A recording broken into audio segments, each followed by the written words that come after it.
Vaksinasi lindungi diri dan negeri. Vaksinasi jadi cara jitu untuk melawan virus. Proses tahapan vaksin dikawal ketat dengan uji klinis lengkap.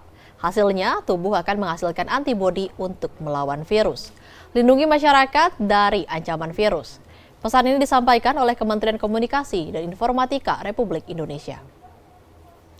Presiden Joko Widodo telah melantik 6 menteri baru di Kabinet Indonesia Maju per 23 Desember 2020.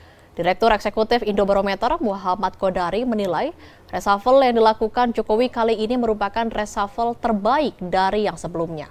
Berikut perbincangan jurnalis Jawa Post TV Nurul Hotimah dan juru kamera Ori Salvian. Presiden Joko Widodo baru saja mereshuffle sejumlah menteri di Kabinet Indonesia Maju. Sejumlah nama yang memang sebelumnya diisukan atau diinginkan oleh sejumlah masyarakat untuk dilengserkan atau diganti karena kinerja yang kurang memuaskan benar terjadi. Saat ini saya sudah bersama dengan Direktur Eksekutif Indobarometer Muhammad Kodari. Halo Bang Kodari, apa kabar? Alhamdulillah baik Nurul. Bang Kodari, ini kan akhirnya Presiden Joko Widodo melakukan reshuffle nih. Iya. Ada 6 menteri yang diganti dan ada 6 wajah baru. Betul. Bagaimana pandangan Bang Kodari melihat hal itu? Pertama saya melihat memang ini momentumnya tepat ya. Artinya kan ada peristiwa dua menteri di kartu merah oleh KPK. Jadi ada pos yang kosong. Yang kedua, memang dari tradisi sebelumnya Pak Jokowi itu setahun pemerintahan kan mengadakan evaluasi begitu. Bahkan periode pertama itu nggak sampai 1 tahun loh, ya itu sudah ada pergantian menteri. Nah yang ketiga kebetulan akhir tahun, jadi tahun depan akan ada program baru, anggaran baru. Jadi kalau ada menteri baru masuk sekarang itu pas lah. Kan beda kalau udah di tengah jalan, anggaran udah jalan, program udah jalan, tentu tidak senyaman dan seideal kalau di awal tahun.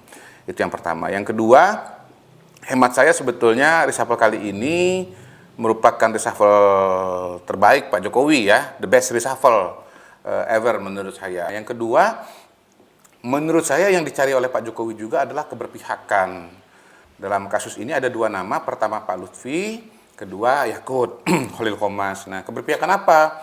Dalam kasus Pak Lutfi, Menteri Perdagangan yang sebelumnya itu menurut beberapa pendapat kurang keberpihakannya kepada kepentingan nasional begitu. Nah, diharapkan dengan Pak Lutfi sebagai mantan Ketua Umum HIPMI, Himpunan Pengusaha Muda Indonesia, yang di dalamnya adalah banyak pengusaha muda, baru berjuang, kemudian juga nasional, pribumi begitu. Jadi elemen keberpihakan itu akan lebih menonjol. Nah, kalau Pak Yakut, ya pertama tentunya adalah mengembalikan pos Kementerian Agama kepada NU, ya kan? Ya itu kan NU Jawa Timur tuh, wah gimana ini kok bukan NU begitu ya. Yang kedua, memang NU itu merupakan pilar ya Republik Indonesia. Islam pertama jumlahnya besar, kedua pemikirannya moderat, toleran, pluralis. Nah yang ketiga, profesional atau manajerial. Itu adalah Budi Gunadi Sadikin, BGS, dan Wahyu Sakti Trenggono. Terkait dengan nama Sandiaga Uno ini kan cukup menarik ya.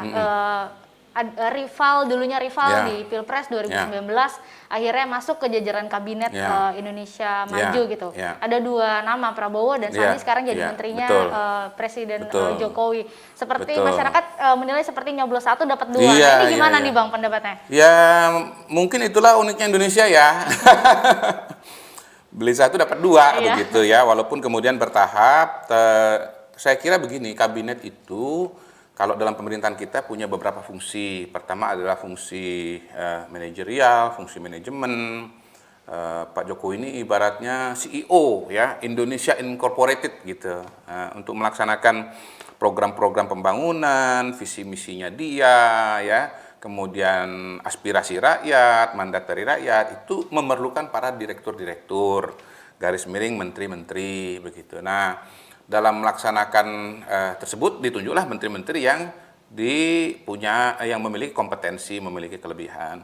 Tapi di sisi yang lain sebetulnya karena kita multi partai ya untuk pembuatan kebijakan, menyusun undang-undang ya itu memerlukan dukungan parlemen dan parlemen itu adalah partai politik. Makanya juga ada akomodasi politik. Nah, yang ketiga politik kita ini makin lama makin membelah gitu loh. Makin lama makin membelah. Ini sorry to say begitu ya, sebuah permasalahan yang harus kita cari solusinya secara fundamental. Tetapi dalam waktu singkat, saya kira salah satu solusinya adalah dengan menggabungkan kekuatan dengan mengakomodasi, mempersatukan ya rival-rival politik itu ke dalam pemerintahan. Bang Kodari, ini kan kalau dari Bu Risma sendiri, ini dia akhirnya mau untuk meninggalkan Surabaya dan menjadi Menteri Sosial. Lalu PR apa sih yang harus dilakukan oleh Bu Risma ke depan? Ya, PR-nya Bu Risma pertama tentu saja jangan korupsi. Iya, itu udah paling jelas. Karena itu yang terjadi pada menteri yang lalu, begitu. Apa kata dunia? Kalau seorang Risma kesayangannya Bu Mega, dan saya berani katakan kesayangannya Pak Jokowi juga gitu. Kesayangan masyarakat Surabaya juga. Kesayangan masyarakat Surabaya juga gitu, melakukan hal yang sama dengan menteri sebelumnya gitu. Ya runtuh ini langit, kira-kira kan begitu. Siapa lagi kita mau percayai? Yang kedua, sebagai Menteri Sosial, beliau harus menyelesaikan masalah-masalah yang terjadi di masa sebelumnya. Nah, ya salah satu yang bisa dimanfaatkan itu adalah temuan-temuan survei dari lembaga seperti Indobarometer, karena kita kan bertanya kepada masyarakat, pernah terima bantuan sosial atau tidak, bagaimana penanganan COVID-19, puas tidak puas, mengapa tidak puas. Problem terbesar yang menyebabkan masyarakat itu tidak puas, bagi yang tidak puas, adalah soal bantuan sosial. Nah, bantuan sosial itu problemnya, satu, datanya tidak akurat. Sehingga ada orang yang dapat beberapa bantuan sekaligus, karena kita tahu kementerian yang memberikan bantuan itu banyak, ya kan begitu kan.